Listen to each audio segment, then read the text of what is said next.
Good day, everyone. Welcome. Firstly, I always say it, time is the most precious thing we have. Thank you for giving some of it to us. We're absolutely delighted that today we get to welcome MacKenzie Smith. As you can see, MacKenzie has already achieved an enormous amount in her life. But she was the chief scheduler and the deputy chief of staff for the wonderful Michelle Obama.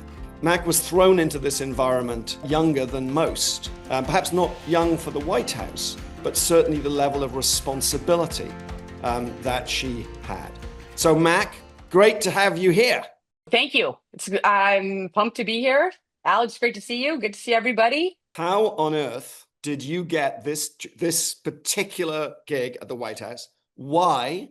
High level, originally from California, born and raised San Diego, grew up there, went to school in Northern California, played soccer, loved politics. My parents were very into it, service, government, all of that. So I studied political science, international relationships in school, and was always going to go work in that space. I was just drawn to it.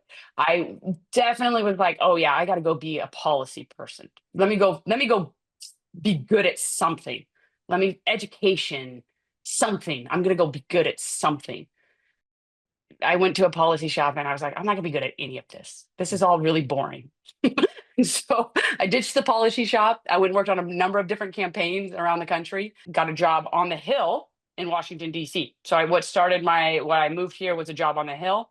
I moved and slept on a couch with 8 rugby boys, and it was not pleasant. The goal was to be there for a week while I found a place. But I was so busy with work and ended up being there for 3 months. It was disgusting. Great and fun, all of the things of living with 8 boys could be. But that started my DC journey. And then from there, I went to work over at the DNC, the Democratic National Headquarters. Here in DC, the political world is actually pretty small. And so then pretty quickly got connected to a few people in the First Lady's office. So I went to work for the First Lady as her scheduler. I walked in that building and had no idea what I was doing. It is a different level of responsibilities, logistics. You got planes, you got helicopters, you got Secret Service, you got the military. Oh, and by the way, they're just a family and normal people and they need to eat and all of those things. So if I'm not mistaken, this was your Yeah. first trip. This is a young Kimmel? This is a young Kimmel, a young Michelle too, although she looks great all the time. But yeah, we actually flew out to LA. She did something with the Special Olympics that was at the Coliseum, and in between things, always as we were fitting in a few other tapings, and we popped into a room at the university because it was at USC and did a Let's Move taping. And it was one of the first. And I remember I was like, oh man, I got to know what we're doing here. I got to know the logistics. I got to know the policy. This is the first, this is the first big test, right? Yeah, this was the first big test. And because we did multiple things, we're moving from this taping over to the USC Coliseum where she's giving big keynote remarks to kick off and open up the Special Olympics. Funny thing in between this. So we do this taping and we got like 3 hours to kill in between. So we go over and it's just her and I in this whole room that we've got set up at the Coliseum, hanging out, having fun, whatnot. I get up, I'm gonna go just walk and grab a snack for us or something. Get some sparkling waters and things. Well, and as I get up to leave, I'm gone for like 10 minutes max. She had gone out to use the restroom, and I walk back into our hold room, and former Mayor Eric Garcetti is sitting in her hold room. And I'm like, what are you doing in and and I come out and I'm like, are we meeting with Mayor Garcetti right now? It's like, oh no, he's in the wrong room. So I'm shuffling him out of the room while she's coming back in, and it was like ultimate politics. And later they said hello and had but it was always on your toes. Those trips can be daunting. There are a lot of pressure and things, but it's also that downtime in between that really then started the personal relationship that Michelle and I formed, and those kind of hours to kill. Of course, this is one of the most fun photographs. There are very few people in the world that get to be photographed on Air Force One, right? Yeah. There's a degree of dauntingness here, right? There's a degree of nervousness, a sense of, I imagine, some degree of inadequacy, right? A lack of experience. How do you cope with that? It's hard for me to reflect back to this of showing up because I do have Michelle's voice in my head all the time Yeah. of show up and be you. I want you there. If I wanted someone else there, I'd have them there. And so very, very early on, and again, I was pretty young when I started with them, and to have that voice in your head of someone telling you to show up as you is really remarkable. I really consider it, a lot of other traits I could talk about with them and great things, but of her really empowering me from day one. And a lot of young staffers, I was not the only, a lot of young staffers have be you when you're in those moments, right, Alec? Don't try to be something you're not. And as I already told you earlier, I'm not good at anything. I don't know anything about policy and whatnot. So then she didn't have high expectations for me to answer all the questions. I was just there to make sure the right people got in the right places and things and got her the information she needed and that we then problem solved when needed. And so that's how on day one, how do you show up? And I can't quite remember what came first, but her confidence early on really was the key to it. You used the word earlier on. There's a certain authenticity about Mhm. both of them, in my experience. Obviously, not even close to yours. Is that something that stood out? Oh, from the beginning. Everything was just being authentically themselves, right? I remember we would drop things for her to do or say, and she was like, "That is not me. I'm not doing that." Or, that doesn't fit with what our big goals are, what our agenda is here. And, being really truthful about that, of just being authentically herself. And that's a really freeing and empowering thing. And to observe that is really, really powerful and memorable.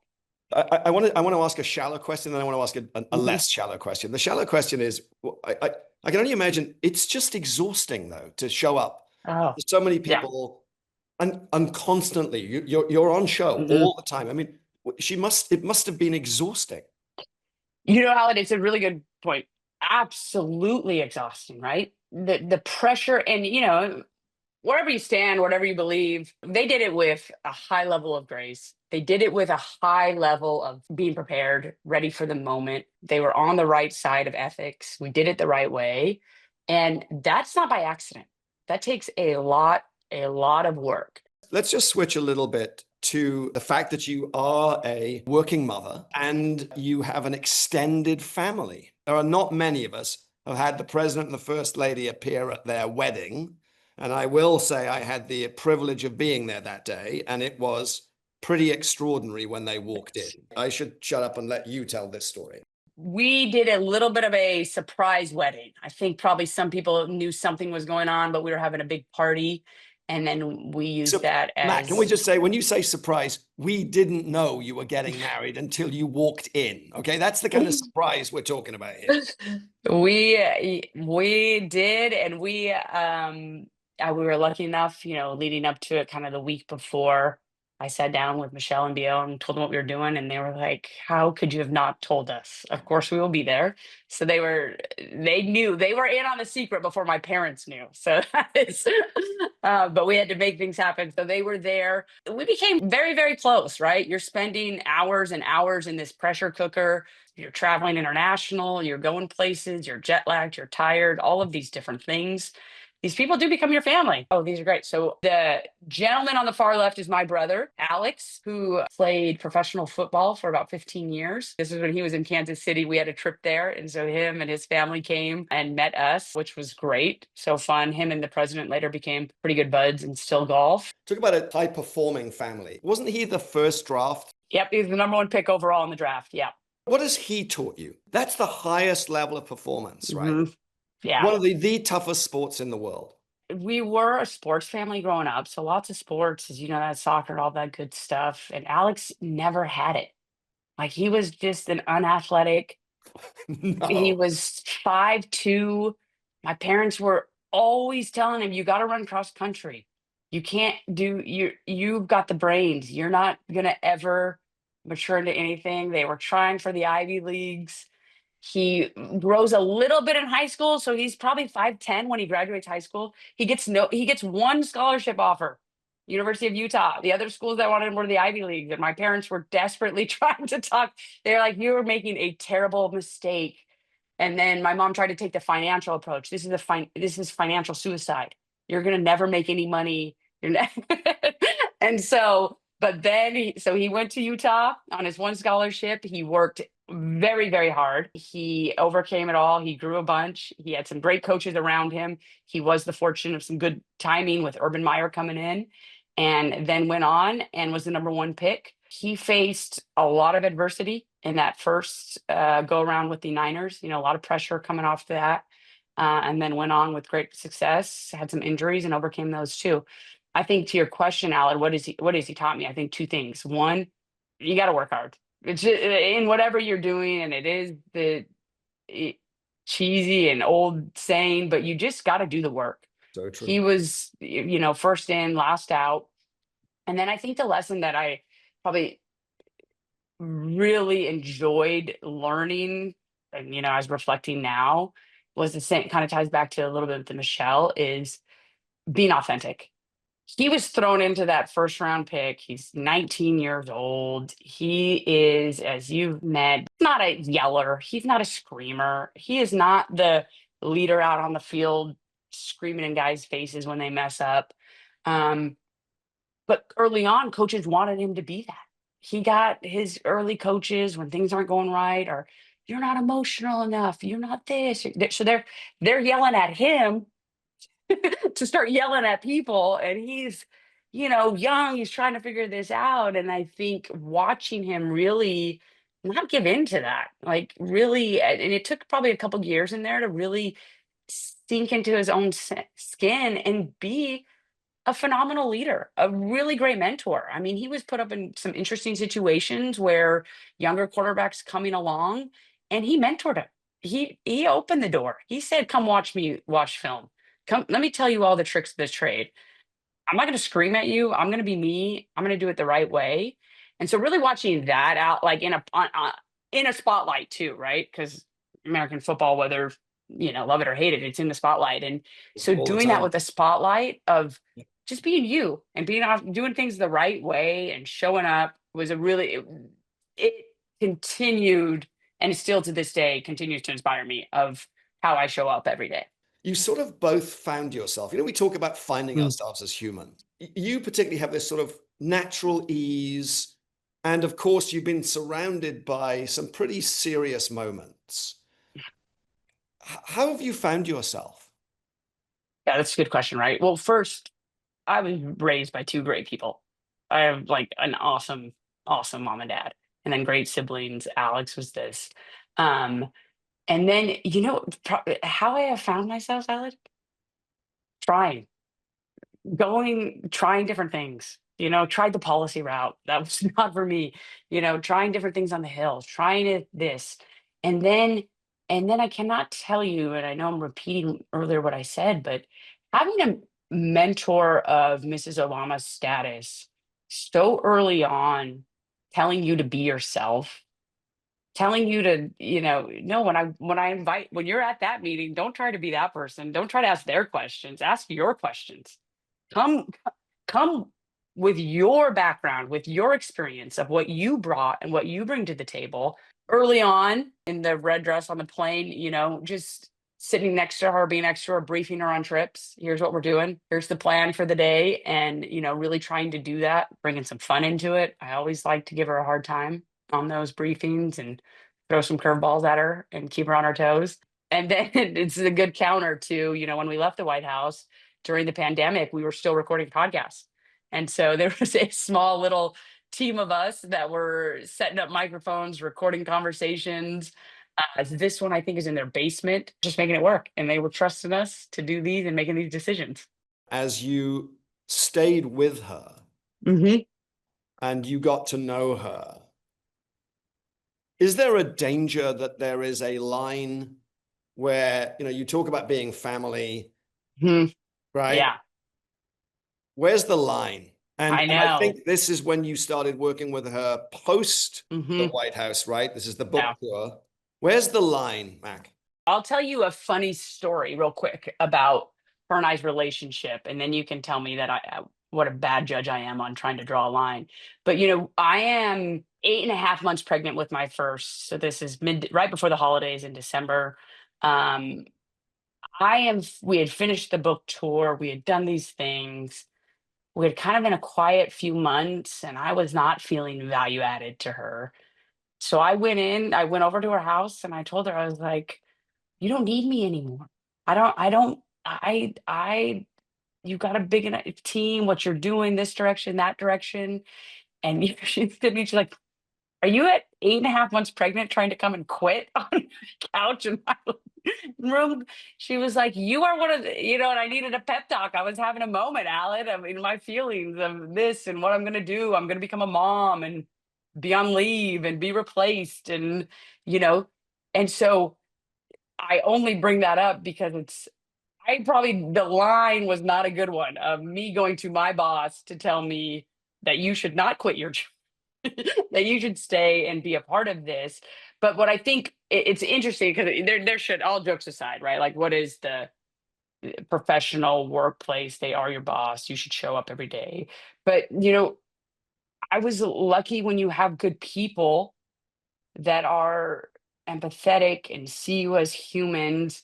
We were able to blur the line a little bit. I know that's probably not the right answer, but like we did blur it. It was, they're at our wedding, they're coming over after my kids are born, different things like that. Um, and I was then able to have a really good, months of conversations with them when I'm leaving of like, here's the next chapter, help me think through that. Where should I go? Um, and so, yeah, it's like, it's the hard one, right? Of where do you create that line? What do you do in the workplace? I guess I should ask you, Aled, where's the line in the, I was thinking actually as you were speaking, because it's a hard one. I think the environment you were in was very different from normal, Mhm.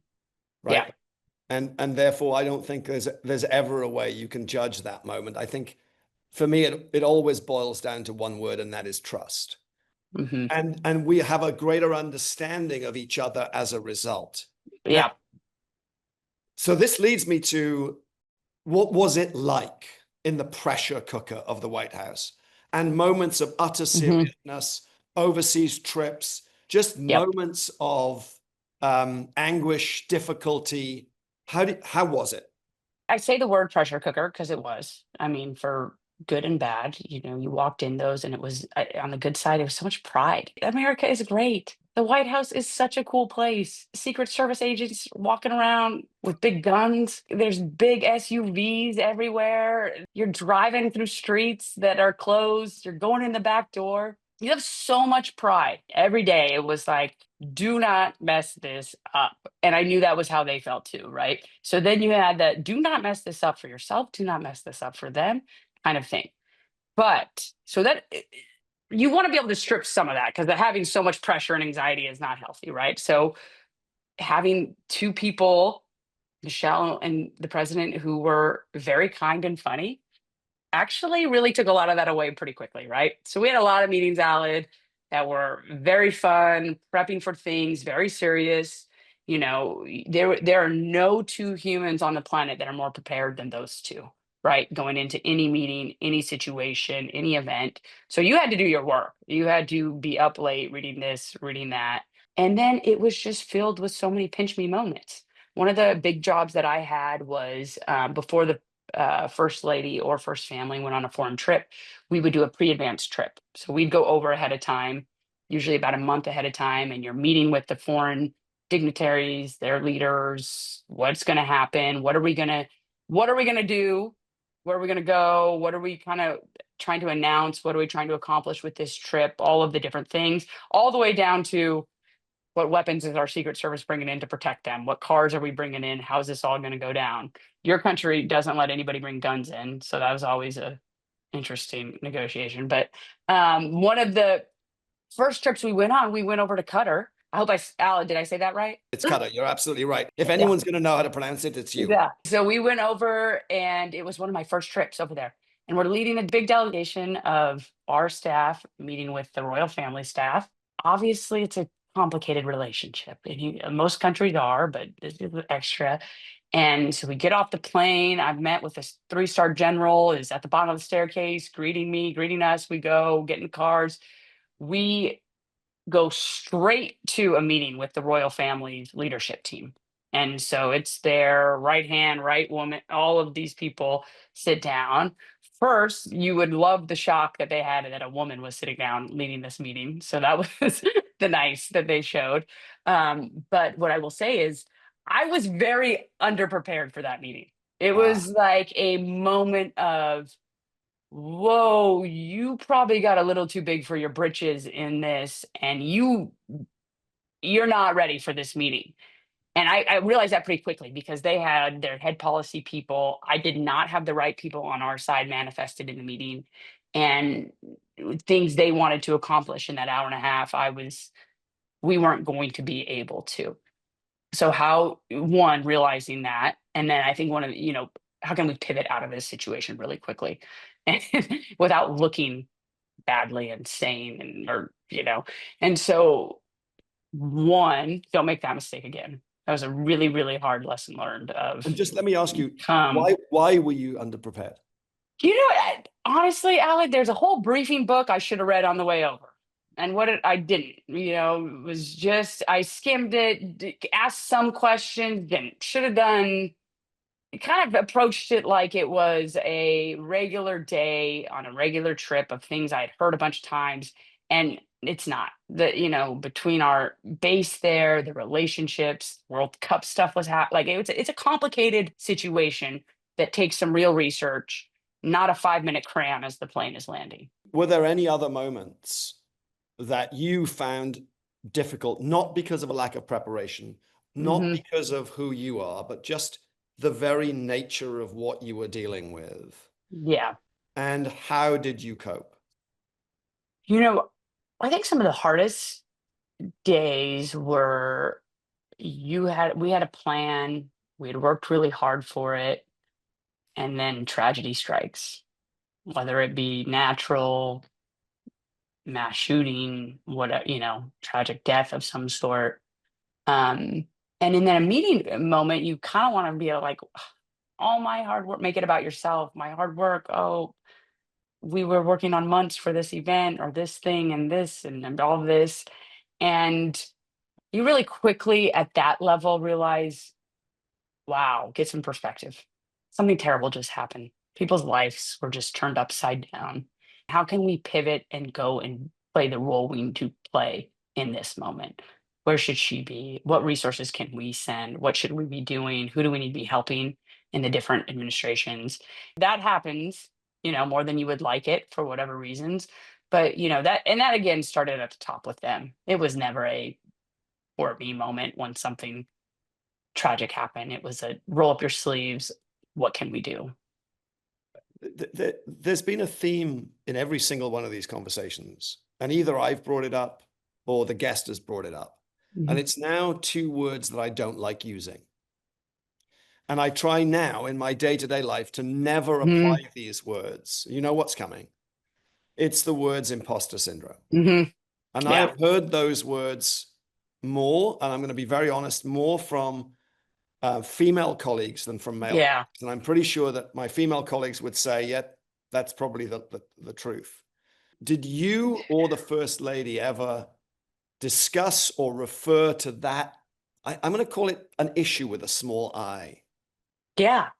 We did. And I think if there's Alan, next time you're ready for a martini and you want to roll up your sleeves, call Michelle. She will get going with you on this. She is in the same boat of, if you are you and you show up as yourself, prepared and who you are, you belong at that table. And then the thing that she says this, and I agree with her because I've been at, she's been at all the tables now in her life, right? I've been lucky enough to be at a lot. Alec, you've been at a lot of them. There's just a lot of people. It's just people. There is no, even if they have royal titles, even if they are elected to highest things, there is just people at a table. Some people are impressive, some people are not. Some people are kind, some are not. Everybody belongs at those tables. For Michelle, I think, and the president, they carried an extra weight and priority and mission and goal, whatever you want to call it, of making sure not only women hear that, every person of color in this country hears that too. Of you belong at those tables. Oftentimes, you're not seen in the photographs of them, of whatever boards of whatnot, but you belong. One of the things, and I'll get to these pictures too, and why I love them so much, and what Michelle used to say is like, there are thousands and millions of little Michelles and Baracks running around. It is, smart, intellectual people out there, raised decently, that all belong at all of those tables, right? It's my favorite thing we always did, no matter where we were, international, domestic, how busy we were, in the White House, out of the White House after we continued this on. It was always a top priority for Mrs. Obama to sit down and find time. I know there's pictures, but there was no press in the room. Cameras are off. Real conversations with usually, oftentimes youth, but sometimes working moms, dads, to really just feel it off and have that conversation, Aled, because that imposter syndrome applies to life. Boy, to have had mentorship and advocacy Hmm. from that first lady, as you say, so early in your career, makes you one of the most blessed people on the planet because It's of just her attitude. unbelievable. Yep. Yes. I mean, not only mentally, but she was big on this, right? Oh, yeah.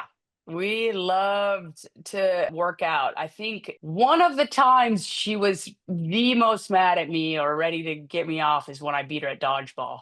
So oftentimes we would play fun game. We do these boot camps and working out with a bunch of different women and different things and play fun games and do different things. And she is competitive and it's great. And so am I. And we had a But lot of fun. what was the health angle? Because it was more than just having fun, right? Totally more than just having fun. And I think, probably you start with what we talked about earlier, the pressure cooker, right? Kind of an escape. And you also, for him too, those workouts, the routines, those were an important part about it, about keeping a clear mind. Um, and then, I think she really saw as a woman the importance of taking care of yourself when you're a working mom. So easy as you can get caught up in your kids, their schedules, what are they eating? What are they doing? What sports are they playing? And then, you keep listing the house, the different things that you're in charge of, you become last on that. And so having her, she was a really, really big, she is still a very big advocate on, you know, it's kind of the cheesy old put your air mask on first in the airplane, right? And it's take care of yourself too. Now the other thing, of course, is that in your time at the White House, it wasn't just you in your family. My husband was, I mean, get this, an intern at the White House. And so we started dating, and then he got a job, and we were, yeah, we kept it a secret for a while. I will never forget, we were in Why did you Venice. keep that a secret from the Secret I Service? know, I know. Well, I think we You're kept it good. as, yeah, they were probably onto us pretty early, but we went to Venice pretty late in the second term or something when Blaine and I were kind of starting to get serious. And the whole family came, the girls and Mrs. Robinson came, and we land in Venice, and there's, everyone gets off the plane, gets in their cars, whatever, we get to the hotel. And when Mrs. Robinson got off the plane, Blaine was her greeter. He was on the advanced trip, and it was raining, had an umbrella for her, greeted her, got her all in the car, got her over all of this, and she was the best, she's great. Um, and we sat down, we get up to the roof, and we're actually gonna have some wine before the night, and she was like, told Michelle, "You just have the most handsome staff members walking around this White House." We're in bed, but like, it was so cute. And then at that moment, I think like I laughed, a bunch of the coworkers laughed, and we were outed right there in Venice that we had been secretly dating. And so, yes, the only two people to ever date at the White House. I mean, extraordinary. Yeah. I think it sort of brings us towards the sort of the back end of this moment. And I think we've got a really lovely slide, and it's a sad slide. This was exactly what? This is literally the last day at the White House. So we are about to leave. I'm running over to get something, and they had then just taken all our pictures down. It's so, to your point, Al, it's a little depressing, but here's what I will say. It was time to go. We were exhausted. 8 years in there is a lot. They were exhausted. It is a beautiful thing to bring in a new, fresh set of ideas and people and have that transfer. And so I do love that picture of it's time. And I think it is an important thing to remember of, they were ready. It's an important thing to remember in leadership. When it's time to go, you got to go. It was time to go. And we were running out of that building as much as we loved it. But man, on to the next. I knew you throughout the whole time that you were there. And I will credit you with something that I would not have been able to have done. To all of you who know me, I would have had "I work at the White House" plastered on my forehead. I think I would have had it tattooed, so it would have stayed with me for the rest of my life. And at least I'm self-aware enough to know that. But your humility, Yeah. you never played it. And you were always very generous and very gracious with, moments of appropriate access. And I just want to credit you for the humility that you have always shown about the time that you were there. And I'm sure that a part of it, of course, came from the humility that administration exuded. Yeah. So I want to allow you a pinch me moment. Mm-hmm. And I think Absolutely. we've got your favorite pinch me moment, My which involves favorite. Marine One. Yeah, my Right? favorite pinch me moment, Here it riding comes. in to the point of it is cool. There is helicopters, there's all these modes of transportation. You can get anywhere, anytime. And where did we go? Yosemite, into the valley. And we landed right there in the Yosemite. They were doing a big push for the parks. And so we had gone to the caves in New Mexico on the way, and then we landed right there in the valley of Yosemite. It was unbelievable as a big California person and just loving the outdoors and hikes and all of that stuff. And then we did a bunch of really cool programming while we were there too. And, as you can see, there's a bunch of kids with them. They loved bringing kids in with them to do different things. I think the video is our little departure video. I'm trying to film on my own phone and play it cool at the same time. But I was saying this trip, I loved it. This trip was an absolute pinch me moment. We were doing cool things. It was beautiful. The family had a great time. I did get in trouble twice on this trip from the president because, one, I picked a hike that was way too long. I didn't think he was coming on it. And so it was a mile too long. And then Michelle and I beat him at categories that night. And so we got in trouble for game night. But I'll take that. He's a competitor, which I like. So that was a really cool pinch me moment to do that. And anyone that's been to Yosemite can understand how beautiful that is. Was there anything about the president that stood out for you? The one thing that I always like, oh man, he's so good at that. Never reacted. He would hear everybody, take all of the information in, whether it be a meeting, reading briefing books, hearing from point of views. He always pushed on where he was getting his information from. And then his ability to just step back and have a thoughtful reaction, not doing the knee jerk, not doing what's easy, but just taking time to collect it all, hear it all, and really give a rational response, which a lot of times was, let's do a little more digging. Let's get a little bit more information on this. Let's hear from these people that we have not heard from on this issue. And that's not always the sexy thing. Some people want to tweet or a this or a that or a solution right away. And I think, if he didn't have it or if he wasn't there, and a lot of times he did have great answers and plans, it was, let's keep working on it. Let's figure this out. Let's keep digging. I think that calmness and grace that he applied every day was incredible, because you can imagine what he's reading and what he's seeing and what he's dealing with. And he took the job very serious. So I know that wasn't always easy for him to be non-reactive. But he was very consistent in that. This series is about greatness in leadership. And I would say, lastly, nothing that we have gone through, and there was no intent to make this in any way political. There's no endorsement. There's no reference to one administration or another. We've been very, very careful not to do that. This isn't about politics. It's about great leadership. I would challenge anyone to say that the First Lady was not an example of so much good. Yeah, right. And what a privilege that you had to work with her. Closing thoughts from you?